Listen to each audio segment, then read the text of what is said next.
بسم اللہ الرحمن الرحیم۔ السلام علیکم دوستو۔ غدیر مکہ اور مدینہ کے درمیان ایک مقام کا نام ہے۔ یہ وہ جگہ ہے جہاں مختلف علاقوں سے آنے والے حاجی جدا ہو جاتے ہیں۔ یہاں سے شمال کا راستہ مدینہ کی طرف، جنوبی سمت کا راستہ یمن کی طرف، مشرقی راستہ عراق کی طرف اور مغربی سمت کا راستہ مصر کی طرف جاتا ہے۔ آج غدیر نامی یہ جگہ گمنام ہو چکی ہے، لیکن ماضی میں ایک دن یہی سرزمین تاریخ اسلام کے ایک اہم واقعے کی رواں تھی، اور یہ واقعہ 18ویں ذی الحجہ کا تھا، جب آخری نبی امام الانبیاء محمد صلی اللہ علیہ وسلم نے یہاں ایک طویل خطبہ ارشاد فرمایا تھا اور اپنے داماد اور چچا زاد علی ابن ابی طالب کو ولایت کے درجے پر فائز کیا تھا۔ غدیر خم کا پس منظر کچھ یوں ہے کہ نبی کریم صلی اللہ علیہ وسلم ہجرت کے 10ویں سال 24 ذی القعدہ کو ہزاروں کا قافلہ لے کر حج کے لیے مدینہ سے مکہ کی طرف روانہ ہوئے۔ چونکہ یہ آپ صلی اللہ علیہ وسلم کا آخری حج تھا، اس لیے یہ حجۃ الوداع کے نام سے مشہور ہوا، جس میں 90,000 سے زیادہ صحابہ اکرام شامل تھے۔ مناسک حج مکمل کرنے کے بعد حضور صلی اللہ علیہ وسلم نے کعبۃ اللہ کو الوداع کہا اور حرم سے رخصت ہوئے۔ واپسی میں 18ویں ذی الحجہ کے دن یہ عظیم قافلہ جوفہ میں پہنچا۔ جوفہ مکہ سے 13 میل کے فاصلے پر موجود ہے۔ اس کے قریب 2 میل کے مسافت پر ایک تالاب ہے جسے غدیر کہا جاتا ہے۔ یہ مقدس قافلہ غدیر کے قریب پہنچا تو حضرت جبرائیل علیہ السلام وحی لے کر نازل ہوئے اور رسول اللہ صلی اللہ علیہ وسلم کو اللہ کا پیغام پہنچایا کہ آپ کو اس مقام پر امیر المؤمنین امام علی علیہ السلام کے ولایت کا اعلان فرمانا ہے۔ لہٰذا حضور نے کاروان کو روکنے کا حکم دیا اور آگے نکل جانے والوں کو واپس لوٹنے اور پیچھے رہ جانے والوں کو جلدی جلدی غدیر خم کے مقام پر آنے کا حکم فرمایا۔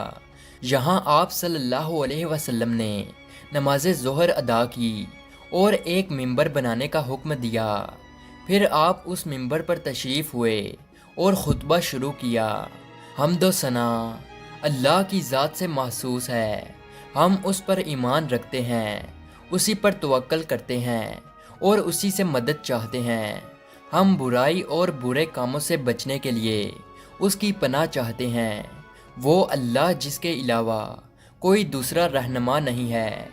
وہ وقت قریب ہے کہ میں دعوت حق کو لبیک کہوں اور تمہارے درمیان سے چلا جاؤں۔ تم بھی جواب دہ ہو اور میں بھی جواب دہ ہوں۔ اس کے بعد فرمایا کہ میرے بارے میں تمہارا کیا خیال ہے؟ کیا میں نے تم سے متعلق اپنی ذمہ داری کو پورا کر دیا ہے؟ یہ سن کر پورے مجمع نے رسول اللہ صلی اللہ علیہ وسلم کی رسالت کی تصدیق کی اور کہا کہ ہم گواہی دیتے ہیں کہ آپ نے بہت کوششیں کی اور اپنی ذمہ داری کو پورا کیا۔ تو آپ صلی اللہ علیہ وسلم فرمانے لگے کہ کیا تم گواہی دیتے ہو کہ اس پوری دنیا کا معبود ایک ہے اور محمد اس کا بندہ اور رسول ہے، اور جنت و جہنم و آخرت کی جوانی زندگی میں کوئی شک نہیں ہے؟ سب نے کہا کہ ہم گواہی دیتے ہیں۔ اس کے بعد رسول اللہ صلی اللہ علیہ وسلم نے فرمایا، اے لوگو، میں تمہارے درمیان 2 اہم چیزیں چھوڑ جا رہا ہوں۔ میں دیکھوں گا کہ تم میرے بعد میری ان 2 یادگاروں کے ساتھ کیا سلوک کرتے ہو۔ اس وقت ایک شخص کھڑا ہوا اور بلند آواز میں سوال کرنے لگا کہ ان 2 چیزوں سے کیا مراد ہے؟ تو آپ صلی اللہ علیہ وسلم نے فرمایا کہ ایک اللہ کی کتاب ہے جس کا ایک سرہ اللہ کی قدرت میں ہے، اور دوسرا تمہارے ہاتھوں میں، اور دوسری میری اطاعت اور اہل بیت ہیں۔ اللہ نے مجھے خبر دی ہے کہ یہ ہرگز ایک دوسرے سے جدا نہ ہوں گے۔ اے لوگو، قرآن اور میری اطاعت پر سبقت نہ کرنا اور دونوں کے حکم کی تعمیل میں کوتاہی نہ کرنا، ورنہ ہلاک ہو جاؤ گے۔ آپ صلی اللہ علیہ وسلم نے امام علی کی تعریف کی کہ اے لوگو، یہ علی ہے، تم میں سے سب سے زیادہ میری مدد کرنے والا، اور تم میں سے میرے سب سے زیادہ قریب تر اور میری نگاہوں میں عزیز تر ہے۔ یہ دین خدا کا مددگار، رسول خدا سے دفاع کرنے والا، متقی اور پاکیزہ صفت، ہادی اور مہدی ہے۔ علی سے بیزار نہ ہو جانا، ان کی ولایت کا انکار نہ کر دینا کہ وہی حق کی طرف ہدایت کرنے والا، حق پر عمل کرنے والے، باطل کو فنا کر دینے والے اور اسے روکنے والے ہیں۔ اس کے بعد فرمایا کہ مومنین پر خود ان سے زیادہ سزاوار کون ہے؟ سب نے کہا کہ اللہ اور اس کے رسول زیادہ جانتے ہیں۔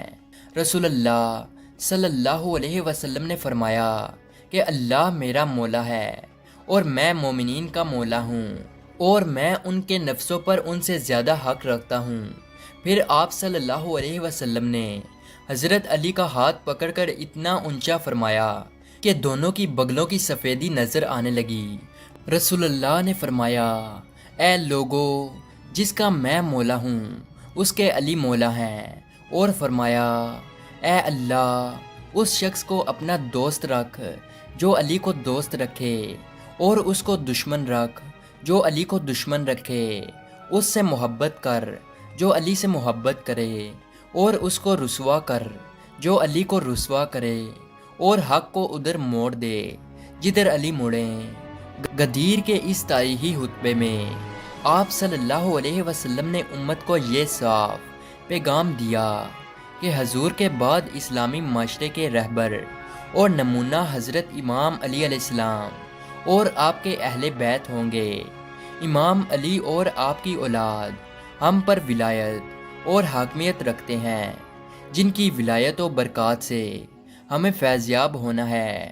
خطبہ غدیر اس بات کا اعلان تھا کہ امام علی اور اطاعت رسول سے محبت و اطاعت ایمان کا حصہ اور مومن ہونے کی شرط ہے۔